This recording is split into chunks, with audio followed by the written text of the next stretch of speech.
ለመሆኑ በትግራይ ምድር አንድ የአማራ ወይም የኦሮሞ ብሔረሰብ አባል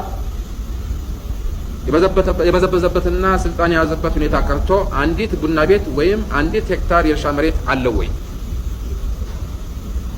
በኦሮሞ ቋንቋ ፕሮግራሙ እንደ ትግሬው ሁሉ ኦሮሞ በአማራው ገዢ መደብ የተበዘበዘና የተጨቆነ ስለሆነ ነፃ እናወጣለን፣ የትግል አጋርህ ነን ነው የሚለው። ይሄ እውነት ነው? ኦሮሞን ወያኔ ከማን እንዴት ነው ነፃ የሚያወጣው? የተፈጥሮ አጋጣሚ ሆኖ የሰሜኑ የባህር በራችን የባዕዳን ወራሪዎች ሲበረቱ መግቢያቸው፣ ሲሸነፉ መውጫቸው በመሆኑ ኦሮሞ፣ አማራው፣ ጉራጌው፣ ወላይታ፣ ከፋ፣ ሀዲያ፣ ከምባታ፣ አፋር፣ ኮንሶ ወዘተ መላ የኢትዮጵያ ሕዝብ በየጊዜው እየሄደ ነፃ ሊያወጣቸው ነበር እንጂ እነሱ ተመልሰው ነፃ ሊያወጡ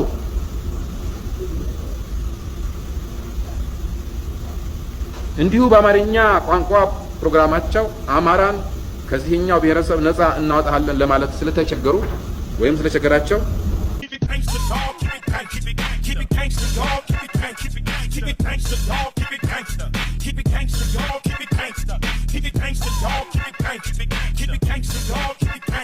የሚያጋጥመን ጦርነት ምሽግ ቆፍረ ምሽግ ውስጥ ቁጭ ብለ መድፍና ታንክ ጎትተ የምትዋጋው ጦርነት አይደለም።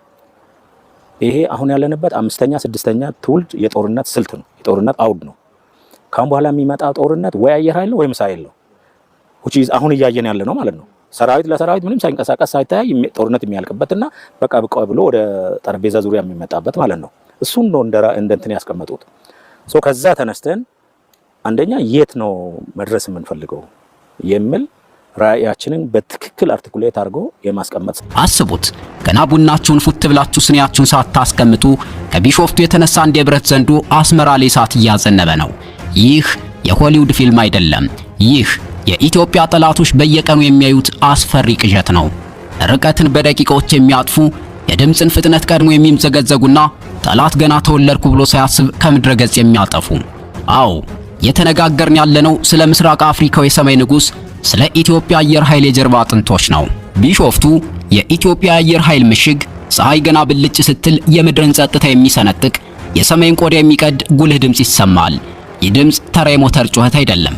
ይህ ድምፅ የሉዓላዊነት አዋጅ፣ የጠላት ማስጠንቀቂያና የህዝብ መከታ ነው። አንዳንዶች የብረት ንስሮች ይሏቸዋል፣ ሌሎች ደግሞ የሰማይ ላይ አውሬዎች ብለው ይጠሯቸዋል። ነገር ግን ለኢትዮጵያ ጠላቶች በተለይም በቅርብ ርቀት ላሉት እንደ ሻቢያ መሪዎች እነዚህ የጦር ጀቶች ከምሽት እንቅልፍ መቃየር ነው። በቃ ቴዎድሮስ መጣ ያልዘመተበት የለም። ዘመነ መሳፍንት ብለን ስንት መቶ ዓመት ነው በጨለማ ስንዋጋ ይኖር ነው። ሁሉ ጊዜ ጦርነት ነው። ኧረ ይብቃ። እኔ ወታደር ነኝ፣ የሰራዊት አዛዥ ነኝ። ጦርነት አልፈልግም በፍጹም። ምክንያቱም ጦርነት ውስጥ እኔ ማዛቸው ወታደሮች ይቆስላሉ፣ ይሞታሉ። እንትን ይለኛል ማለት ይሰማኛል። አገሬ ሰላም እንድትሆን ሁሉም ሰርቶ እንዲኖር እንፈልጋለን። ከመጣ ግን ግድ ነው። አገር እንዲፈርስ እኔ ቁጭ ብዬ ማየት አልችልም። ግን መቆም አለበት፣ መቆም አለበት። አብይ አህመድ፣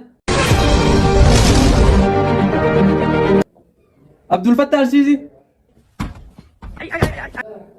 ዊሊያም ሩቶ፣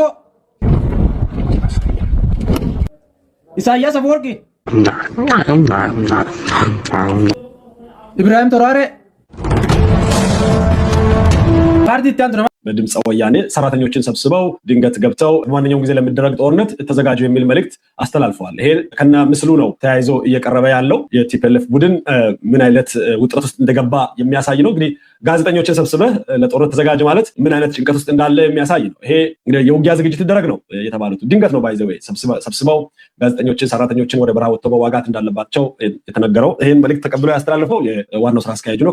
ዛሬ የካቲት 14 እንግዲህ ሁለት አይነት ዜና እየሰማን እንገኛለን ማለት ነው። ጀነራል ታደሰ ወረደ መከላከያ ወደ ትግራይ ክልል እንዲገባና የሰሜን ዕዝን ካምፕን እንዲቆጣጠር አልፈቀድኩም የሚል ዜና በጽህፈት ቤታቸው በኩል ወጥቷል ማለት ነው። ጧት ደግሞ ጀነራል አበባው ታደሰ እንግዲህ መከላከያ ሰራዊት በሰሜን ዕዝ የሚገኙ ወታደራዊና ስትራቴጂያዊ ቦታዎችን መከላከያ ሰራዊት በቅርብ እንደሚቆጣጠር ተናግረው ተናግረው ነበር። እንግዲህ ይህን ተከትሎ የትግራይ ጽሕፈት ቤት ደግሞ አሁን ይህን ሌላ ዜና ያወጥቷል ማለት ነው።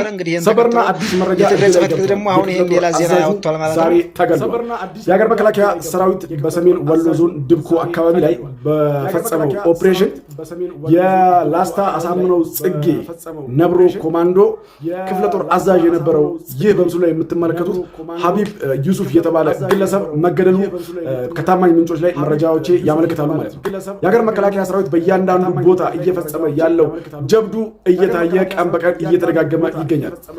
ተንጠባጥቦ ጫካ ላይ የቀረውን ጽንፈኛ ላይ ኦፕሬሽን እየወሰደ ያለው ጀግናውና ብርቱ እናት ሀገሩን ለማጽናት ዋጋ እየከፈለ ያለው የሀገር መከላከያ ሰራዊት አሁን ሰሜን ወሎ ላይ በወሰደው ኦፕሬሽን በሰራው ኦፕሬሽን ይህን የመሰለ ጉደኛ ጀብዱ ፈጽሟል። ቪዲዮ ለሁሉም ተደራሽ እንዲሆን የቻላችሁትን ሼር፣ ላይክ፣ ዲዩቲ ፖስት እያደረጋችሁ እንድታደርሱልኝ።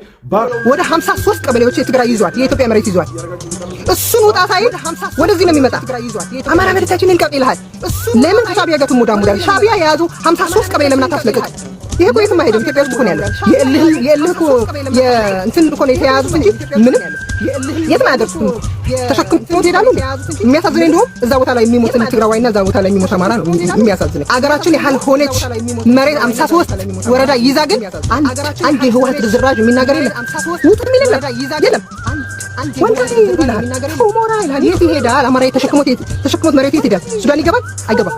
የፊልተር ጉድና ጣጣው ከሰሞኑን በርካቶችን እያነጋገረ ነበረ። የምትመለከቷት ቻይናዊ ላይቭ ስትሪመር ደግሞ ሶሻል ሚዲያ ኢንፍሉዌንሰር የሆነችው ይህች የምትመለከቷት ግለሰብ መንገዲ ላይቭ ላይ በነበረችበት ሰዓት ፊልተሩ ፊቷ ላይ የነበረው ፊልተር ማለት ነው ግሊች በማድረጉ ምክንያት ትክክለኛ መልኳ በዚህ መልኩ በላይቭ በቀጥታ ስርጭት ይታያል ማለት ነው። ይህንን ያዩ ተመልካቾቿ ግን ምንም ጊዜ አላጠፉም። 140 ሺህ የሚደርሱ ተከታዮቿ ነበሩ በአንድ ጊዜ አፉ ላይ ያደረጓት። እቺ ሴት እንግዲህ በዚህ ሰዓት በጣም መነጋገሪያ ናት። በተለይም ደግሞ በቻይና ውስጥ የሚገኙ ተመልካቾቿ እንግዲህ በጣም እንደተናደዱባት ነው እየተነገረ የሚገኘው። እሷ ብቻ አይደለችም። በተለያየ ጊዜ እንግዲህ ፊልተር ግሊች ያደረገባቸው በቲክቶክ የቀጥታ ስርጭት ላይ በርካታ ሰዎች አሉ። የምትመለከቷቸው የተለያዩ ሰዎች እንግዲህ በተለያየ ጊዜ እንደዚህ አይነት ችግሮች ያጋጥሟቸው እንደሚያውቁ የሚታወስ ነገር ነው። ሴት እንግዲህ በዚህ ሰዓት በቀጥታ በጣም ብዙ ሰው ሁላችን ፊልተር እንደምንጠቀም ይታወቃል። ነገር ግን ከፊታችን ጋር የሚቀራረብ እንዲሁም ደግሞ ከመልካችን ብዙ የማይለይ ፊልተር ነው እንግዲህ ብዙ ሰው የሚጠቀመው። እሷ ግን የተጠቀመችው ሙሉ ለሙሉ ራሷን የማይመስል ፊልተር ነበር የተጠቀመችው። በዚህ ምክንያት እንግዲህ በርካታ ተከታዮቿ ተናደውባት ከ140 ሺህ በላይ ተከታዮቿ እንግዲህ በአንድ ጊዜ አንፎሎ አድርገዋት በይሳት መነጋገሪያ ሆናለች። እናንተ በፊልተር ምክንያት ምን አጋጥሟቸዋል? ሀሳባችሁን ኮሜንት ላይ አጋሩኝ። በሌሎች መረጃዎች ወደ ከዛሬ እንግዲህ ከጠዋት ጀምሮ የተለያዩ የትግራይ ጊዜያዊ አስተዳደር ቢሮዎች በህወሓት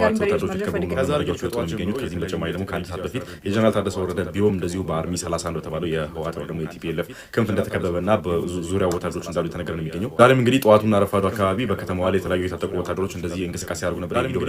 ላይ ታይቷል። ግን ወታደሮች የተለያዩ ከባድ መሳሪያዎችን ይዘው የተንቀሳቀሱ እንደነበር ነው እንግዲህ መረጃዎች ወጡ የሚገኙት። እስካሁን ድረስ ከየትኛውም ሳይድ ኦፊሻል የሆነ መግለጫ አልወጣም። ከነ ታደሰ ወረደም ሆነ ከነ ቲፒኤልኤፍ በኩል ነው ማለት ኦፊሻል የሆነ መግለጫ አልወጣም። ኦፊሻል የሆነ መግለጫ የሚወጣ ከሆነ እንነግራችሁ ይሆናል፣ ማሳወቃችሁ ይሆናል። ህወሓት 51ኛ ዓመቱን የምስረታ በዓል ሲያከብር ትናንትና ሁለት መልእክቶችን ያስተላልፋል። ከተላለፉ መልእክቶች መካከል የፌዴራል መንግስት ጦሩን ወደ ሰሜን እያስጠጋ ሲሆን እኛም ራሳችንን መከላከል 100% መብት አለን ሲሉ ተናግረዋል። እንዲሁም ጀነራል ታደሰ ወረደ እንዳስተላለፉት ሁሉንም የሰላም እንቅስቃሴዎች ለማድረግ ዝግጁ ነን፣ ነገር ግን ወደ ጦርነት ከገባ ማናሸነፍ እንደሚሆን አይታወቅም ሲሉ መልእክታቸውን አስተላልፈዋል።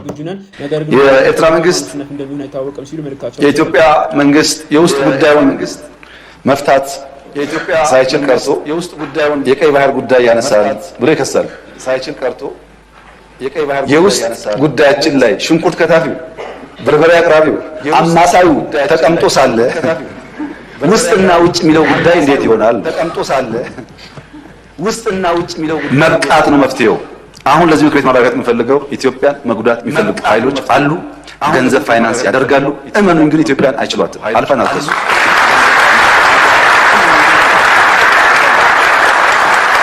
ገንዘባቸውን ያፈሳሉ፣ ይከስራሉ። እኛ እንቀጥላለን። ወደ 53 ገንዘባቸውን ያፈሳሉ፣ ይከስራሉ። እሱን ውጣ ሳይል ወደዚህ ነው የሚመጣ። አማራ መሬታችንን እንቀጥ ይልሃል። ለምን ከሻቢያ ጋር ትሞዳሙዳል? ሻቢያ የያዙ 53 ቀበሌ ለምን አታስለቅቅ? ይሄ እኮ የትም አይሄድም። ኢትዮጵያ ውስጥ እኮ ነው ያለው። የትም አይሄድም። ኢትዮጵያ ውስጥ ነው ያለው። ጤነኛ መንግስት ከመጣ ማንም ሁሉም አብሮ እንዲኖርበት ተደንግጎለት እኮ ይኖራል። የትም አይሄድም። ለምን እሞታለሁ? ለዚህ እምሞቶ አገር ነኝ ብላ ለቃ ለሄደች ለያዘችው መሬት ነው መሞት ያለብኝ። አገር ነኝ ብላ ይሄ የትም አይሄድም። የእልህ እኮ የእንትን እኮ ነው የተያዙት እንጂ ምንም የትም አያደርሱትም። ተሸክመው ይሄዳሉ። የሚያሳዝነኝ እንደውም እዛ ቦታ ላይ የሚሞት ትግራዋይና እዛ ቦታ ላይ የሚሞት አማራ ነው የሚያሳዝነኝ። የትም አይሄድማ መሬት። ጤነኛ መንግስት ከተተከለ እዛች ምድር የትም አይሄድማ መሬት። ጤነኛ መንግስት ከተተከለ አንተም እዛ ዞር በል፣ አንተም እዚህ ዞር በል፣ ይሄ መሬት የኢትዮጵያ ነው ብሎ እኮ አንድ አድርጎ የሚያኖር መንግስት ይመጣል ነው ገጥቷል።